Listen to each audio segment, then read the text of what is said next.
அனைவருக்கும் கணித வணக்கம். இப்போ பார்க்க போகிறது 8ஆம் வகுப்புக்குரிய கணக்கு திறனில் பேஸ்லைன் கொஸ்டினில் 6வது கொஸ்டினை பார்க்க போகிறோம். தசமத்தை பின்னமாக மாற்றுக அப்படின்னு சொல்லி 2 கணக்குகள் கொடுக்கப்பட்டிருக்கு. முதல் கணக்கு 95.9. இது தசம வடிவத்தில் இருக்குது. இதை பின்னமாக மாற்ற போகிறோம். 95.9 அப்படின்னா புள்ளிக்கு அப்புறம் இருக்கிற நம்பர் முதல் நம்பர் என்னது 10ல் 1. அப்போ இதை வந்து நம்ம என்ன எப்படி எழுதலாம்னு பார்த்தீங்கன்னா, இது முழு எண்ணா மாற்றினோம்னா 10ஆல் வகுக்கிறோம். 10ல் 1 போட்டுட்டேன். இப்போ இதை வந்து திரும்ப பின்ன வடிவத்தில் எழுதும் பொழுது என்ன வரும்? 95/9/10.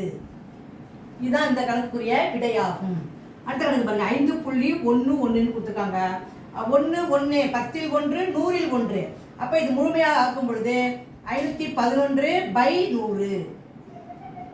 இதை வந்து திரும்பவும் நம்ம பின்ன வடிவத்தில் எழுதும் பொழுது 511/100.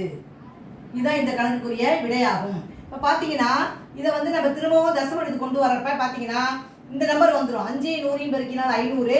500 தொகுதியில் உள்ள நம்பர் 11 கூட்டோம்னா 511/100. அப்போ இந்த கணக்குரிய விடை 511/100. புரிஞ்சுங்களா?